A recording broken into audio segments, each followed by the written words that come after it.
sortait de son bureau un soir d'été. Il avait auparavant téléphoné à sa femme, s'inquiétant de sa mère, qui était malade. Il avait aussi reçu un client qui lui avait remis de l'argent. Au volant de sa voiture, il pensait au présent, juste au présent, car il ne voyait pas l'avenir, et le passé était chargé de tout. Joie et amertume, gloire et décadence. Il s'attendait ces derniers temps au pire, mais il misait sur le respect des autres pour tout ce qu'il avait fait. Là, il souriait, car il avait à son actif pas mal de choses sur le plan professionnel et sur le plan scientifique. Bref, il est admiré par tout le monde. Peut-être pas par tous. Et là, il s'arrêta de penser. Un homme lui faisait signe de s'arrêter, ce qu'il fit. Il sortit sa carte. Il était de la Sûreté Générale. Vous êtes Monsieur K? Oui.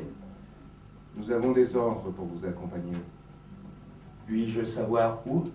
Tout près d'ici. Notre patron vous attend. Dois-je rester pour la nuit? On ne croit pas.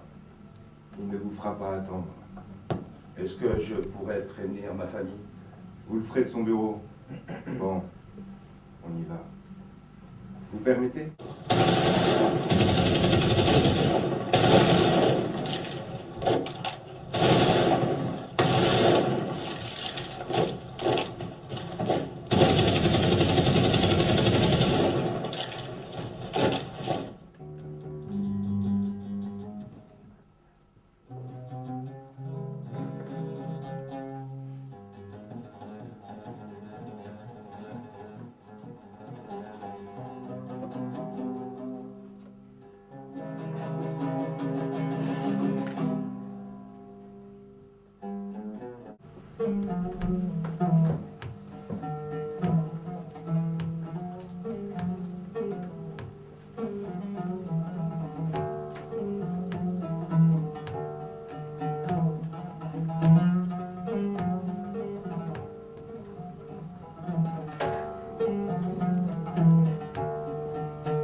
La beauté existe.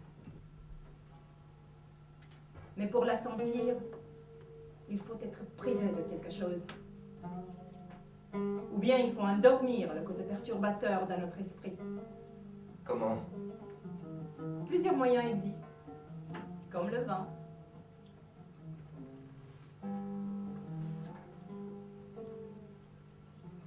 Pouvons-nous ressentir la beauté sans qu'elle soit le fruit d'une frustration?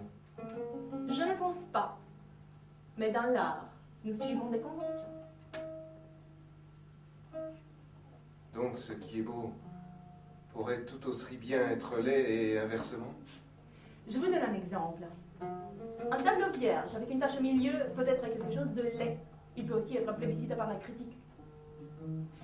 Par contre, il y a bien de choses qui gardent la même signification, comme la torture. Nous voilà basculés de l'art à la torture. Et pourtant, l'opinion est partagée par rapport à la torture. Il y a des gens qui se réjouissent en assistant à la torture ou en infligeant la torture à autrui. Ce sont des malades. Pas nécessairement. Il y a une capacité chez l'homme de se nourrir aussi bien du mal que du bien.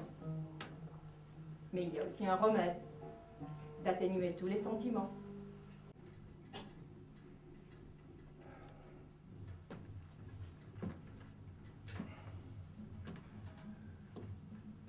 Continuez. Surtout s'il s'agit de sauver votre peau. Vous apprendrez vite, croyez-moi. Vous êtes très doué.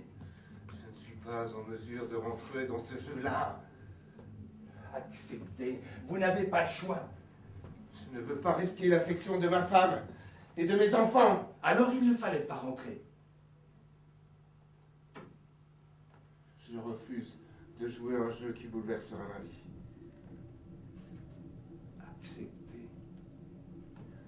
Vous n'avez pas de choix.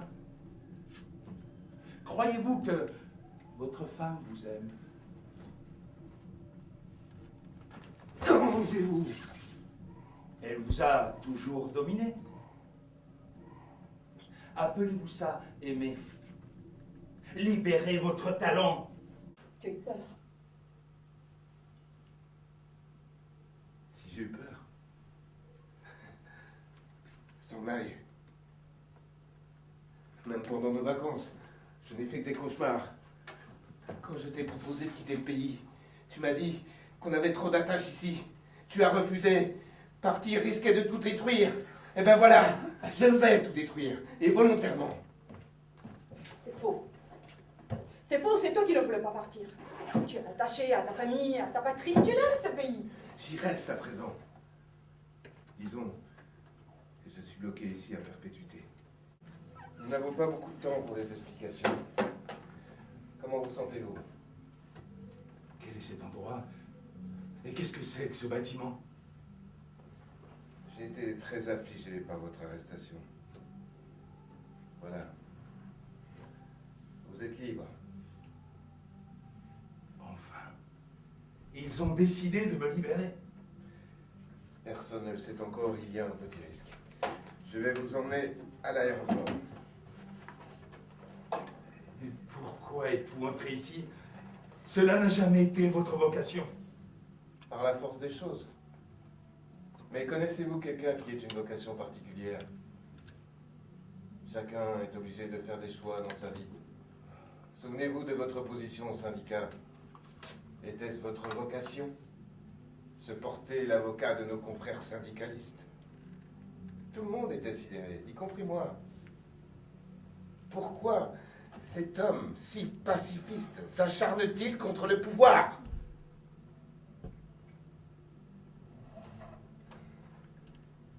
J'ai renoncé à comprendre. Oui, elle est mignonne. Et toi, comment ça va?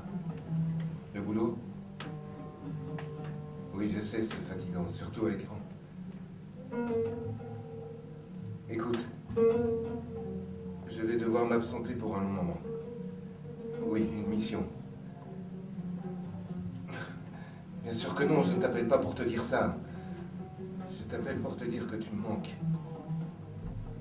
Bien sûr, je n'ai pas le droit. Mais... certes, c'est égoïste de ma part.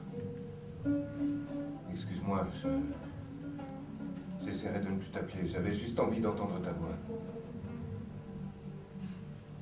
C'est idiot. Finalement, on ne peut pas communiquer par téléphone.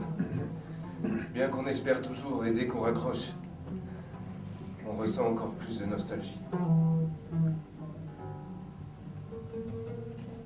Prends soin de toi, s'il te plaît. Reste toujours la belle femme que j'ai connue. Dis au revoir aux enfants de ma part. Prends soin d'eux. C'est une lourde charge, une lourde responsabilité, mais c'est aussi un très beau cadeau que Dieu nous a offert. Comme tu le vois, je suis perdu dans mes pensées. Elles m'emmènent vers Dieu. L'amour. Tout ce qui est beau dans la nature et tout ce dont je me suis privé.